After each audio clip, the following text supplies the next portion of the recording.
And when we continue being in that solidarity and being, we shall see a better change for this country. We shall see a better change for the local government fraternity. We want to thank you so much for your time. As our local, as always mentioned it, this is our space. Please feel free to knock at his door.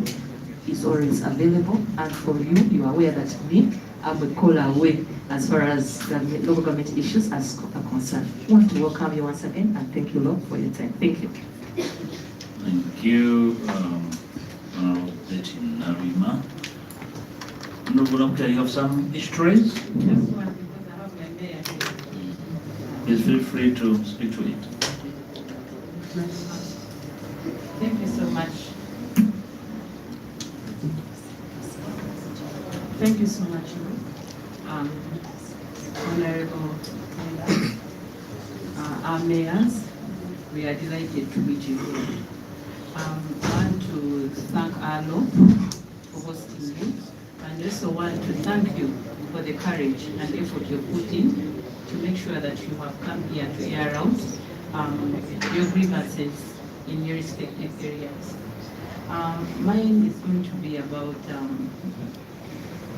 the taxes. I, for one here, I take Mukono, the whole district, but I want to be happy that my mayor here, Issa, has come up in grievance to come and air out what our problems are we are facing Nagalama National Town Council. Nagalama, they have just given us the new town council, and surely we do not have that much money in our town council, much as I'm talking about tax collection. It is not yet a developed area. It is just an upcoming town council. So we find challenges in the funds. Really, this week, the whole of this week, we've been talking about funds allocated to local government. The 25 million ETC. But now, how does that money help really to facilitate the needs of our town councils? When you look at our feeder roads entirely, they think that our feeder roads are supposed to be really rehabilitated by you, the mayors. And we pass through those roads. They are calling upon our help, even as the MP. So we end up really supplementing our fuel, and we go collect graders from the town council so that we can really have peace in the community. Politically, it beats us. Much as, yes, you're earning 380 shillings. But if you are earning 380 shillings and you're given all the facilities that you need, you would at least be fair enough to make sure that your work is done and you didn't seem like doing work. Once upon a time, we were with this mayor here walking through that road, stopped us and started planting banana fibers.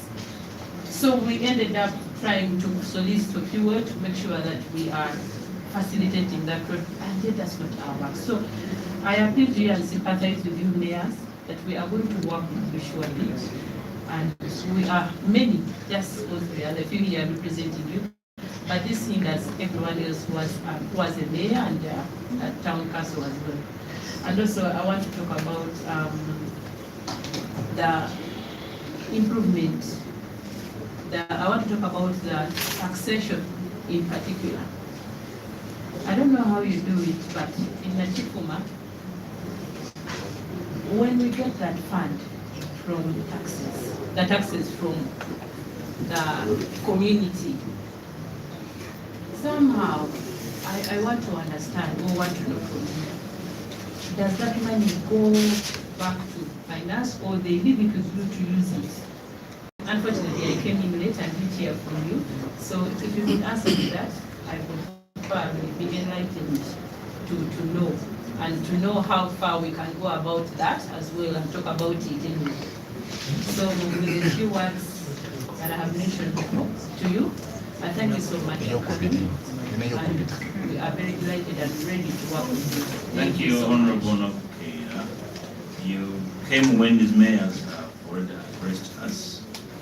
The very issue which you are raising in question to them was one of their major challenges for which they petitioned, and presents a clear presentation of their challenges, both in revenue mobilization and utilization.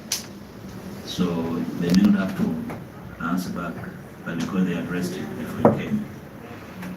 Once again, I would like to welcome you, the 6 mayors who have represented, very sure I believe, the rest of the country.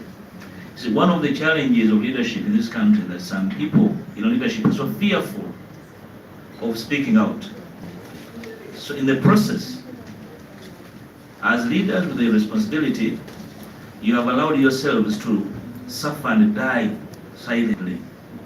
At the end of the day, people indict you for non-performance, not aware of the kind of challenges you go through in ensuring that you serve them. So I'd like to, from the onset, to thank you for summoning the courage to petition Parliament on these new challenges, because you're not petitioning Parliament over family problems, but over national problems. As you take leave, I'll ask my technical team to share with you copies of our legislative agenda, which we read out a year and a half ago to the country, and particularly look at how we address centralization. In fact, you are speaking to the issues we addressed in this agenda, and we said that decentralization has since collapsed. The spirit of decentralization that had intended that power is devolved has since collapsed. The powers that had been constitutionally devolved to the local governments have been called back. And the time the center decided that they will recruit for local governments, that the center will offer tender on behalf of local governments, that finally that the center will receive all money collected by local governments and then only give you, will dole out depending on how you behave and how you look at them, and that was the beginning of the demise of decentralization, and we addressed it in what we called the remains or the fossils of decentralization. And we say that the opposition, we want to be part of a renewed conversation about sharing power and responsibilities. The kind of framework is such that you have responsibility, but you have no power. Power comes with the resources. And part of the problem is that we do not have a sealed framework in the Constitution for devolution of power and resources. So, for the bigger part of how we work, the presidency stroke finance, at their own choosing, will decide how much local governments get. At the end of the day, local governments are the mercy of a few individuals. We are alive to what the Public Finance Management Act says in as far as local governments are concerned, which is why my shadow minister in the last financial year moved a motion to reverse the directive of the Ministry of Finance that requires you to remit monies to the center. That motion was passed by Parliament, courtesy of our motion. The House unanimously adopted the motion because we thought that as part of our agenda to try and re-empower local governments, we needed to reverse that decision, and actually the House adopted it. Now what remains is to force the Minister of Finance to act on the House directive. Maybe we may have to ask local government to defy Minister of Finance, if that's what it will take. The question of the day is that if the House pronounces itself, so why are you still remitting money to finance? Parliament resolved that that should be reversed. So has Minister of Finance written to you telling you that that resolution was null and void? Because that resolution quoted the Constitution. It quoted the PFMA and the Local Government Act, and the House deemed it appropriate and adopted it. So why is you sending money to the center? I think local governments, through your local government association, need to interact. You need to meet and agree on a proper framework The House of Parliament is not a house of rituals. No, we are a very serious House of Parliament. When they pass a resolution, it's not a ritual. That somebody would go back to their office and remodel it to their liking. So I'd like to invite you, when I do it because I do your petition to everyone who is not here, please ask of you, the leaders of the local government association. You have that association. Do you simply meet to have fun or for serious business? Let them pronounce themselves. Do they understand what we resolved in the Parliament? If they did understand it, so why aren't you implementing it? The Minister of Finance, of course, prefers to claim off your effort. Like the Honorable Naima has observed, local government collects the most difficult taxes. You have to wrestle with your citizens for you to be able to collect this money. And when you do that, in return, they expect you to offer them the basic services. Garbage collection, the basics. Lighting the urban centers. So how do you do it if the money is taken to the center, and as you know, the center is a bottomless pit? Okay. The PFMA allows you to retain the money you collect. That's the law. I even encourage you to challenge the ministry legally if you so wish. But as House of Parliament, we're up to you and resolved that money should be retained to enable you work. Maybe you need to adopt some defiance mechanisms to awaken finance to actually realize that Parliament is not a ritualistic house, but a very serious House of Parliament. That said and done, we need to understand as leaders that decentralization has since collapsed. And an attempt to try to imagine that this decentralization is a fallacy. You can only suffer frustration, which is why we said that a new conversation about sharing power needs to be reinvigorated. And that's what we are for. The current framework cannot be sustained. What actually is going on is centralization, which is why lately the central government offers tender through directives, not even adverts, directives. That means there is no law. You cannot, there is no law that allows you to offer that kind of directive. The EPDF today, the other company today, then this today, then Chukofi the other day, this, that. That kind of arrangement portends lack of a serious law framework. The spirit of decentralization collapsed, which is why you are suffering. And your suffering means failure of service delivery. There is a song, lately is the PDM. You are aware you were promised it's 100 million per parish. Now we are told it is 25. So the commitment is not there, clearly. And we knew from the word go. For me, I'm not disappointed because I was not expectant.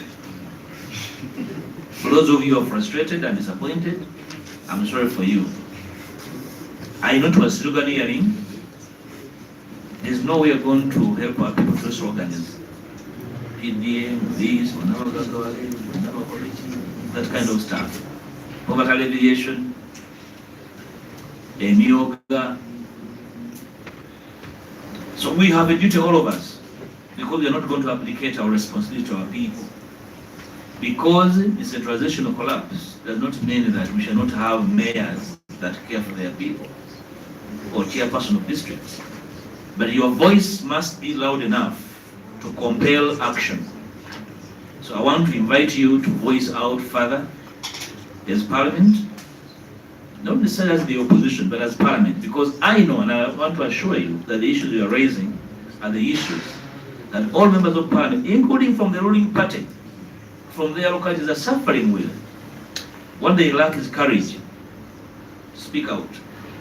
But now that you have come to their aid, we shall amplify your voice and concern to these challenges. there's no doubt that hearing that a mayor is paid 380, it is of course ridiculous. But again, it's because there's no proper legal framework for this to be properly done. One of my concerns is that if there's no way of going to give somebody responsibility to pretend over billions of money when you pay them just a paltry amount, that's a risk for corruption. We have had a discussion in Parliament about how local government leaders are paid, but it's inconclusive. Maybe going forward, again through the government association, you need to petition and have this discussion live. You know, because as a mayor, you're full time. So you go and tell your family, you wake up every day as mayor,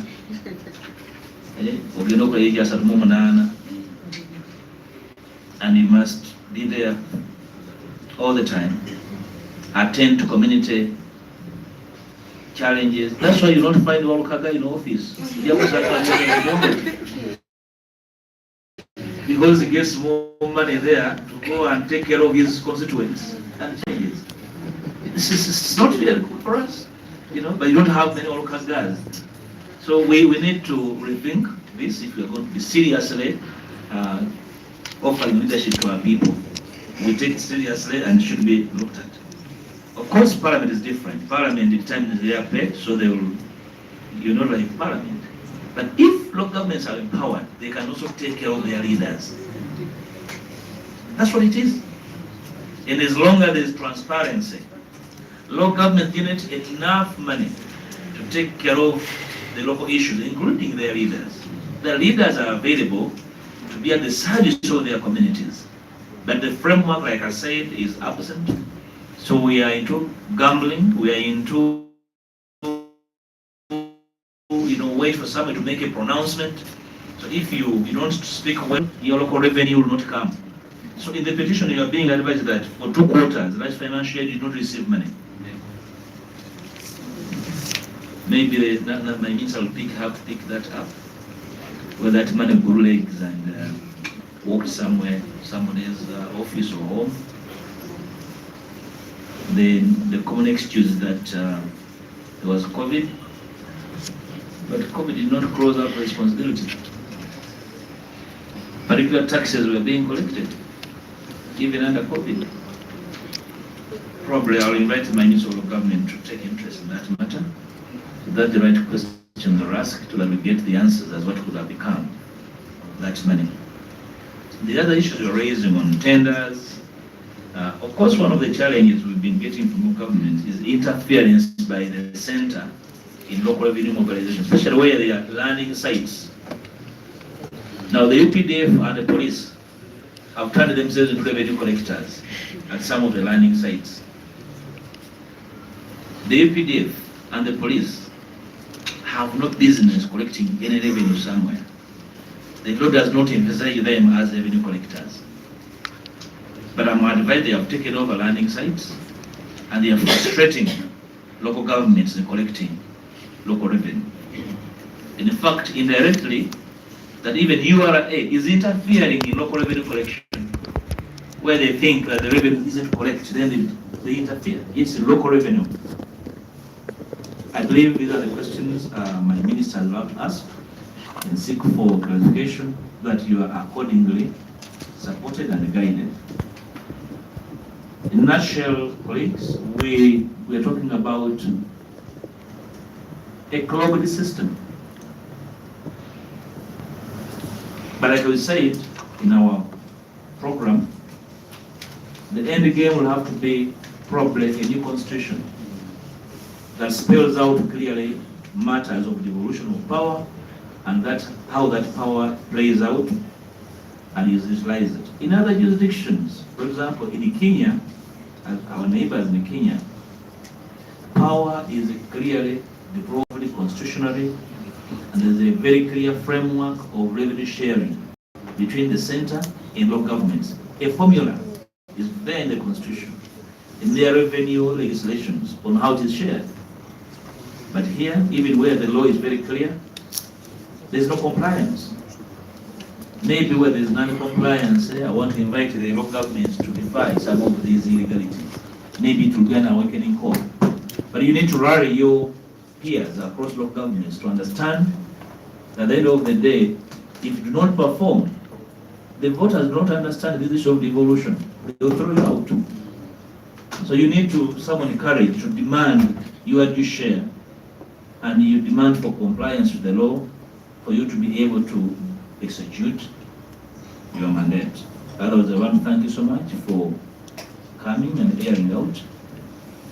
I'll introduce this petition to the Shadow Cabinet on Tuesday, and we shall seek advice on how to proceed on it and process it on your behalf, and find a way of introducing the same Parliament. Because it's possible. This month, I think 3 weeks ago, we were compelled to amend the KCCA Act to accommodate the challenges faced by the mayor, the speakers of the KCCA divisions. And we did that just for the speakers. So if the entire country is being burdened by non-compliance with the law or by a flimsy legislation, then Parliament is obliged to undertake measures, correctional measures, to make sure that the right thing is done. That's what we owe you, not as mayors, but that's what we owe the taxpayer. And we were invited to comply. We shall do our part and be able to introduce these challenges to the rest of Parliament and ask of them to offer you the requisite support. Thank you so much. I will invite the media, if they have any questions, ask them, and probably invite the team leader to make some remarks in Uganda for the attention of the country. Any questions? Uganda. Let me invite the mayor to regurgitate his petition in Uganda. Come out for the petition.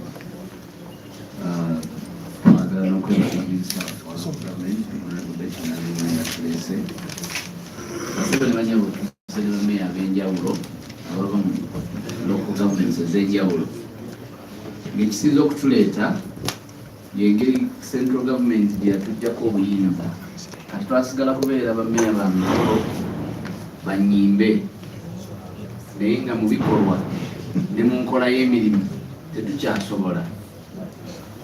Mu financial year ya 2021 gavumenti yaleetawo policy ey'okutwala omusolo gwonna gwe tukuŋŋaanya mu kitavu ekyawamu through the Ministry of Finance.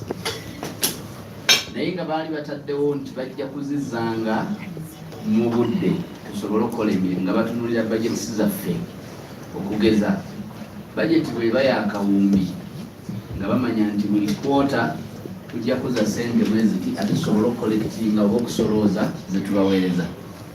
Ekyo baakikola emirundi 2 gyokka, naye kwota ezaddako tebazituwa. Ne wenjogerera kati era sente zaffe za kwota 2 tetunazifuna. Kati tubeera mu kwegayirira bwegayirizi, emirimu ku town councils ne ziyimirira. Kakati basebo ne banyabo obuyinza bwa local government bwatuwa n'emisolo gye tulina okusolooza. Naye kati bwe tuba nga tusolooza ate nga tuweereza eri mu kitavu era babanga be basolooza ate n'otazizza mu budde, ng'oggyeko okutwala esente ez'emisolo gyaffe ne ze batuwa ezaabwe ze tuyita central government transfers nazo bazitema. Gwe n'oba nga wakoze budget ng'osuubira road fund ya million 3 n'otuuka mu kwota wakati ne bavuga nti tugenda kubawa $5 million, kizingamya enkola y'emirimu. Local government lulizaakuŋŋaanyanga omusolo gwazo era nga ziguteeseza, yo gavumenti neerondoola mu ngeri y'enkozesa ya ssente.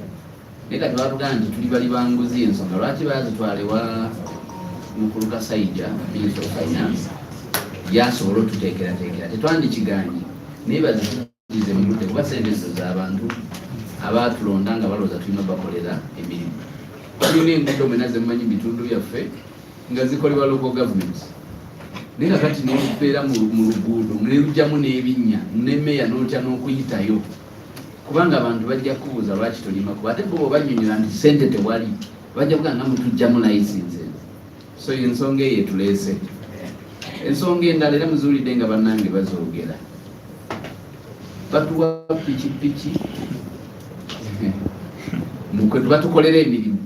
Naye tusanga gavumenti erina projekiti nene gyekola mu kitundu ya Kawumbi oba 2-3 naye meeyo muwadde pikipiki waba atambulira agenda monitoringa enkole. Bw'anaasanga ensobi contract ono n'amunyiga ya 5 golooza ensobi eyo anagyogera kubanga ali waffe pikipiki. Noddira omusaala gwe batuwa kubanga ffe tubeerawo ennaku 3 ne bakuwa emitwalo 38 naye ku mitwalo egyo 38 olina okukola emirimu gyonna olabire ne famire yo. Balina akawaaliro mu nkola tebaga nti 20% gye tusala ku budget edduka ne council tetwandikiganye. Naye take an example of a town council nga Nkokonjero efuna local revenue wa million 5 the whole year million 5 Kasanyi teweza million 5 kati bojjako 20% ziddukanye council bagenda kukola mirimu ki. Nolwekyo ffe tulowooza nti wabeeyo enkola ennungamu kyekitulese wa mukama waffe leader of opposition erambika local government tumanye nti emirimu tulina kuzitambuza bwetiti. Gavumenti weba esazeewo okutwala ssente nga URA eva ebisolooza ekitugambe nti kati URA esolooza mubeere buwezi mu ofiisi tebaweereze ssente mukole emirimu. Okusinga okubanga tusolooza ate ne tulwanira ne mu field. Kati olwaliro tulwanira mu field ne URA tucollectinga property tax collectinga rental tax. Ate jo weba enoonya rental tax ebaga nti property tax si mutuufu guno ogwaffe gwe mutuufu. Collectinga operation licenses collectinga income tax. Kano sange edduuka ly'omuntu nga lirimu abalwana bali babiri gosaba license ne y'omwaka ekkiriza omuntu okoperating edduuka yajja amuga nti sasula income tax. Kati ne tubeera ku ground nga tulwana.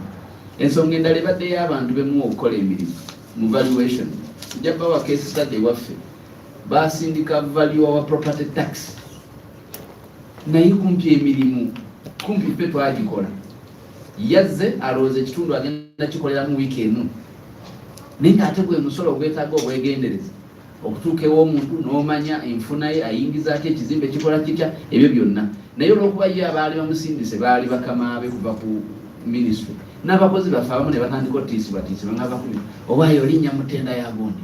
Kakati ebyo kyekituleesa mukama waffe tulabe ensonga ezo nga zibeera streamline tubeere n'ekintu ekitusobola okutunulamu ne tumanya nti wano wetulina okuddukanya emirimu. Mwebale nnyo basaba ne banyabo. Bameeya waliwo alina kyayagala okutangaaza mu lwebuddu atandikeereyo bameeya Lukagga nga tugenda tweyanziza nnyo Honorable Nalima yanziza okututuusa ko mu Parliament. Ffe tuli bameeya twali tuwulira mpulire Parliament naye ke tuzze obusooso obaolyawo kisoboka tuyinza okujja omulundi omulala. Ensonga yaffe tulese wa leader of opposition yakubeera nti ffe ba local government leaders tusanga obuzibu obw'amaanyi okutuusa service delivery mu bantu baffe. Buvunaanyizibwa bwaffe nti ffe nnyini gwolina okuteekako ku lulimi lw'okusaako kasukaali okusobola okusikiriza abawi b'omusolo basobole okuwa omusolo ogwo gujje guddukanye tawuni councils ezo. Naye ate sente bwe zisoloozebwa nezisooka zigenda mu gavumenti oba nesooka ezeewola. Nze mpulira bano bamanerende abatuwola tubawa n'amagoba naye gavumenti yeewola sente zaffe tetuwa interest nezikomyawo nga wayise ebbanga ddene nnyo nekireetera okulwisa service delivery eri abantu baffe. Bono balowooza nti ffe tuzirya bagamba oluguudo lubi naleba Mpuuga Joshua nalibadde oluguudo olwo nalukola dda koolaasi naye munnange ensonga ze zino kati naawe oyinza okubaddeyo ng'omanyi meeya wange alya ssente zino n'olwekyo nzireese mu maaso go okitukolereko nti ssente nga bwe tuzisolooza twagala tuweebwe obuyinza tubeere nga tuspendinga ssente zo. Kati gavumenti yo weebeyingiriramu ekole follow-up egambe nti mwasaasaanya mutya naye buli kintu tukikole mu budde. Mujja ne mulinda ssente zijja kootale naye n'olinda bwe ziba tezijja zimanyi okudireyinga byebizibu tebirinda mu communities. Oluzzi lwafudde ono oluguudo lwaguddemu nekubo kuba yatonye ne lyekutulamu bantu tebakyayita kati olina okulinda ate emyezi 3 sente nezirikola kire zirijja ate bezigenda okujja nezijja ng'eyasuubira tugeze sente z'enguudo mwasuubira nakibeera tawuni council tugeze oba miliyoni nga 6 kota ate nezijja miliyoni nga 18 oba 10 nga tezikola na nguudo 2 mu budget mulinamu enguudo kumpi nga 18 so byebizibu byaffe ebyo tetwagala tubeere bammeeya ba mikolo naye nga abantu bajja baleta ebizibu byabwe ku office abalwadde bajja abakyala abafiirwa babbaabwe abaana abatasoma kugamba ffe tutuukirwako omuntu owa wansi asookerwako ddala ate tosobola mubuulira era mukoze nabyo okwogera omusaala gwaffe ffe tetubabuulira tufuna 38 emitwalo bo bamanyi tufuna sente nga zaki za palamenti batuyita na omubaka so kati nze kanga ngeza okuyimba ng'ate kenzije mu kivulu kenteeka mu bantu bannange naatuusaawo olwekyo mutuyambeko ensonga yaffe eyo n'ebirala bingi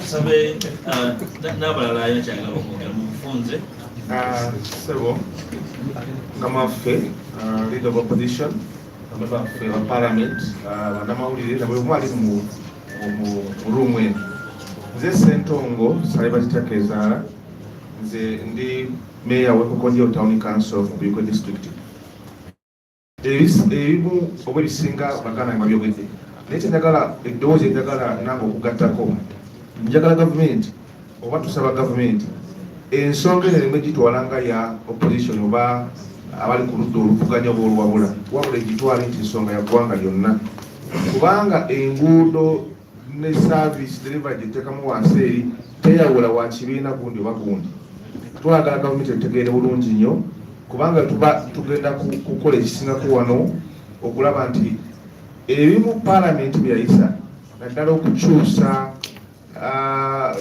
okukyusa ekibaddewo ekyokukuŋŋanya ssente otuziweza ku disitulikiti bweziva ku disitulikiti bwezijja mu sente mu kitavu ekyawamu ate bweziddayo eri wansi nga n'ebiseera ebisinga ezigenda si zezidda nja kukola ekyokulabira kuti Mpuuga Town Council financial y'omwaka gw'ebyensimbi 2021 twakuŋŋanya miliyoni zaali 9 ne batuddiza miliyoni 25 kakati esente ezindala ziba zalagawa nga ne town councils endala zakuŋŋaanya ate oba oli awo nazo bazikendeeza eddoboozi naba okuwa gavumenti oba gavumenti ya Uganda nti bino tebabitwala nga byakuzannya okusooka ekyokubiri tebabitwala nga tebabifuula kyabufuzi nti obanga tulize wa mukama waffe of operation nti kino kya kibiina kya ffe tuvuganya era tuli mu katemba service delivery kubanga buli omu wansi oba NRM oba waki oba waki buli omu ensonga mukwatirako wamu n'olwekyo nsaba era nga nebaza mukama waffe okutuwa platform eno era webale nnyo webalire ddala baganda bange ne muganda waffe atukulembedde ssebo tukwebaza ne minisita waffe okuba nga mutuwadde omwaganya guno mwebale nnyo webalire ddala neyanzigi amanya Olusimbi Isambule nakifuma Nagalama Town Council meya okusooka kwa byonna nebaza honorable kutuwa omukisa guno okuggyako maaso gammwe okwogera ebizibu oba olya bitusinkana mu town councils. Nze ngenda kwogera ku kyensonga ey'ettaka. Olwaleero ensonga y'ettaka mugiwulira ekutta akati naye ng'ekituufu kiri nti okugenda okyetegereza kiva ku nsasula oba oli awo gye nakola ensasula gye mutusasulamu emitwalo 38 olwaleero abazze ku town council kuba tulinayo area land committees oba bakwerusi wano balina okujja ku ttu bwekiva ku ttu kijje kwefiri owa yakakiiko ketwaliise nti akamaliriza ate nga nkabaako so mu mbeera eyo osanga omuntu ng'azze nga ye yefudde omugezigezi ajja kujja nga ye mugezi agambe nti nina acres 5 ekintu kisale ng'okizza sayidi eno ngenda kukuwaako eka y'ettaka abaffe gwe bw'obeera ng'ofuna emitwalo 38 ng'oli alina kyaleese ekyo okola oti so njagala gavumenti eno yeetegereze lwaki ekibbattaka kingi abantu baffe bakaayana omwavu tasobola kusinga kubanga omuntu alinamu akasente ajja kujeera kuwa akasente ate nga naawe okeetaaga ekonomi mugiraba tuli bubi nnyo nga Olukaga wabagambye tukola busente obwaffe ne tubuteeka ate mu bantu. So ebyo ebigambo byange eri gavumenti neyanze nnyo neyanze nnyo. Mukadde waffe tweyanziza nnyo erinnya Mulonge Tom neyawa Kasanga Town Council. Ensonga endala gye tutuddeko essira y'ensonga y'okugaba emirimu oba tenders okuva waggulu ku districts. Nti osanga abantu abo nga baddwa tenda bajje bakole okugeza okuzimba ekizimbe oba ebisulo by'abasawo ku ddwaliro. Naye abantu abo kuba baba bavudde ku district ate nga kitukakatako ffe okukola supervision. Naye n'osanga nga bakola omulimu gadibe nga ye olina okuddamu ate owandiike oripotingire district ate taking action. So ekyo kyongedde okuzingamya enkola y'emirimu mu bulungi bwagyo. N'akalala ak'okusaba etteeka oba motion yayisibwa bannaffe abatukiikira mu parliament bonna nga tewali kwesalamu ey'okuzza okuleetanga ensimbi eno ze tuba tusolozezza nti twagala sente zisigale. Lwaki osinkana embeera nga ye emergency naye nga town council nga terinawo wadde sente eziyinza okukola aka emergency ng'okugeza ebigoma biyinza okwa mukulu nga terikyayitawo enkuba ebadde etonnya ennaku ezo ng'abaana tebasobola kulosinga kugenda ku masomero abantu tebasobola kugenda kukola naye nga town council terina busobozi bu addressinga nsonga eyo. Kale nno tusaba gavumenti oba ministry ey'ebyensimbi etuukirize ekyo ekyasalibwawo parliament olw'enzirukanya ennungi ey'emirimu gyaffe mu town councils. Neyanza once again Kayondo Nawula Bashir, Mayor Kajansi Town Council. Honorable tuli basanyufu nnyo tusuubira nti si lwe lunaku olusoose ate era si lwe lusembe. Era neebaza nnyo ne Honorable Naluyima, our member of parliament for Wakiso district, nti fenga abavuddeyo tubadde tugezesa tulinnyeko mu fulampeni tulabe n'abalala bwe banaakola ki bwe banaatuuka. Nzikiriziganya nti bingi nnyo bye tuleseeyo bye tulaba nga biri wansi ng'ate era bisaana okukola ki okukwatiza waki awamu. Kati bw'otunulira duplication of leadership, for example Kajansi Town Council mu kisanja ekiwedde yalina ababaka ba councillors 26. This time all around erina ba councillors 5 bo 2. Nosanga nga ekyalo kikiriddwa kyalo kimu newesanga kuliko chairman kuliko ba councillor 2 newesanga nti waliyo ki friction kyokanga ne ssente zenyini bazikutte ne bazinzaawa. Ekiyinza okugonjola ensonga eno yonna bamemba ba parliament baffe mutuyambe naawe taata waffe atukulembera nti etteeka nga bwe mwalireeta mulume. Let us believe nti parliament ereme kufuuka kikola ki kisekerebwa nti bye mwayisa bye mwateesa bisibwe mu ki mu nkola. Otherwise ffe emikono egyaffe miki mikwate kuba kati we tuli ne bwe weetaaga ekintu kyonna mumanyi bulungi nti etteeka teritukkiriza kuspendinga over 1 million nga meeya. Yo tokkirizibwa nti okutta akakadde okaseeyo okole ekintu. Tugeze omwala guguddemu weetaaga sente ezisukka mu kakadde katya naye bw'okakwatira nti kamu n'ekitundu oba okataddeyo kitegeeza oteeka okuba confined to something obeera mubbi. So nandirowoozezza nti mutuyambe muzze etteeka kuba abantu kye beetaaga service delivery.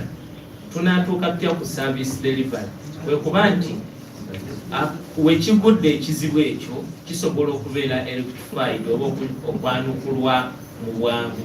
Nze nafuna ku muga ne gusala n'emukulu ekyokukola kubanga nina okugobera emitendera gyonna ndabe nti tuguze ekigoma ategenda ku district or procurement, you know, and those people ne procurement yennyini naye yafuuse nga bwe twabuuza who is the above.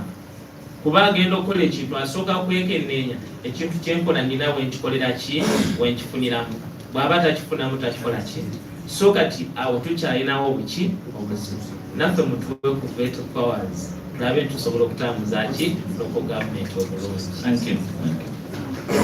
Abakulu ba meeya njala kubebaza ensonga zammwe za Simba era ziwuliddwa eggwanga lyonna. Tewulina gwe mulina kwetondera muli ba meeya abava mu bitundu ebirondo ebyalondo opposition ekyo temukyetonda kubanga abantu bammwe abaabalonda era bebawa omusolo ogwo gwe mwogerako obutakola. Mbera kwebaza minisita wange wa gavumenti ez'ebitundu Ronalima abadde eddoboozi lya mwanguka era eriwulirwa ku nsonga za local government njala kumwebaza era yatukulemberamu okuleeta ekiteeso ekiwaliriza gavumenti okujjulula ekiragiro kyayo ekyokuwaliriza gavumenti ez'ebitundu okuzza ssente ku ssenta buli kiseera. Ekibadde kikolebwa baateekesa ekiragiro mu nkola mu bitundutundu. Etumala okuyisa ekiteeso minisitule y'ebyensimbi n'egamba nti egenda kwanguyaako, situabagamba kwanguyaako, twabagamba kujjawo kiragiro. Ndowooza obuvunaanyizibwa bwaffe bwe kugoberera ensonga eyo, situbagambako nti banguyeeko, twabalagira kujjawo kiragiro kubanga twakikubaganyaako nga kyabumenyi bw'amateeka. N'olwekyo tubasuubiza nti tugenda kukiddira ate njala kusala ne minisita wange ndowooza ogende mu kakiiko ka government ne public service muyite minisita w'ebyensimbi ababuulire bayiye etteeka waliwo etteeka ekyo mmanyi olina obusobozi okukikola. Ekyokubiri tuze twogera bulijjo nti enkola eya decentralization nga bwe yateesebwako mu ssemateeka tekyakola. Obuyinza bwa gavumenti ez'ebitundu bwawambibwa ku buli nsonga n'enza omu kubalowooza nti eggwanga terifaako kitundu. Okukyobulibwa kwa ssemateeka n'ebimulimu kuze kukolebwa mitendera local government katundu butundu.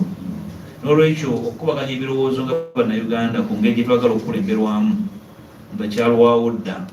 Tukulemberwa mu ngeri ya bitege tuli mu kuwonyera si enkola entuufu. Bannayuganda baali bakola ssemateeka wa 95 ekigenda mu maaso si kyebakkaanyaako. That was never the national consensus on devolution of powers. Ekikolebwa tikitumanyi bakisoma, ekiteekebwa mu nkola si kyekiri mu mateeka. N'etteeka erifuga gavumenti ez'ebitundu ekikolebwa gavumenti si kyeri mu buwandiike. Etteeka ly'ebyensimbi erifuga ensimbi Public Finance Management Act ekikolebwa si kyekiteekebwamu, ekiri mu biwandiiko si kyekiteekebwa mu nkola. N'olwekyo ffenna tuvunaanyizibwa obutakkiriza bumenyi bw'amateeka naye n'okubanja nti waliwo amateeka galina okujjululwa naddala ssemateeka. Nze obumativu bwange buli nti Uganda yeetaaga ssemateeka omujja. Ekiriwo kipapula kya muntu ayita nakyo mu nsawo yakivungavunga ennyukuta ezimu tezikyalabika. Twetaaga ssemateeka omujja ng'emirimu kwe kukkaanya kw'Abannayuganda consensus, kwe kukkaanya kw'eggwanga ku nfuga, ku nkola n'okugabana obuyinza. Njala kuddamu okubeebaza n'okubasuubiza nti nja kwanjulira cabinet group ekiwandiiko kyammwe ate ngisabe ewa amagezi ng'ekigenda okukyanjula eri parliament kigobererwe wabeeko ebikolebwa. Mwebale nnyo. Okujjako nga waliwo ekibeeri bannaffe aba mawulire njala bakwasa obutabo buno bulimu ebirowoozo byaffe si ku bye tugoberera naye n'ebitugenda okulondoola nga mulimu ne bye tugenda okulondoola ku gavumenti ez'ebitundu. Ndowooza kamukwase ssentebe yakulembeddemu ttiimu ajja bagabirako mwenna mulabe we tuyimiridde ne bye tulowooza ku gavumenti ez'ebitundu.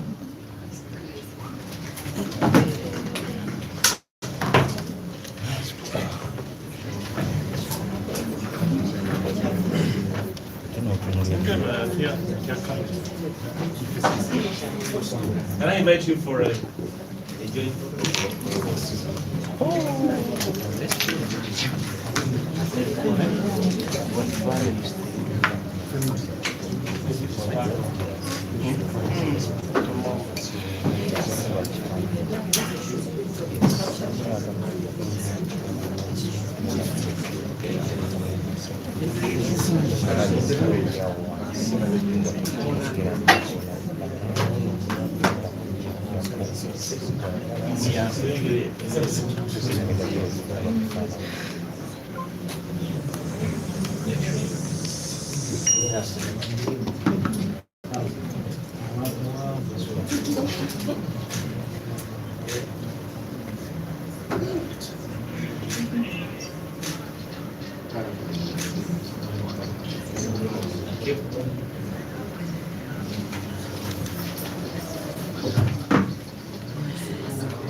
This way.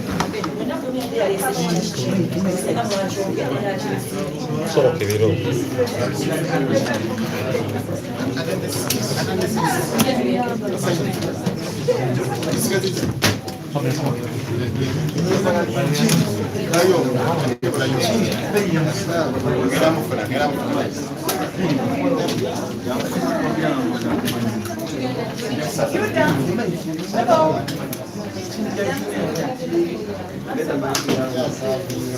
No, non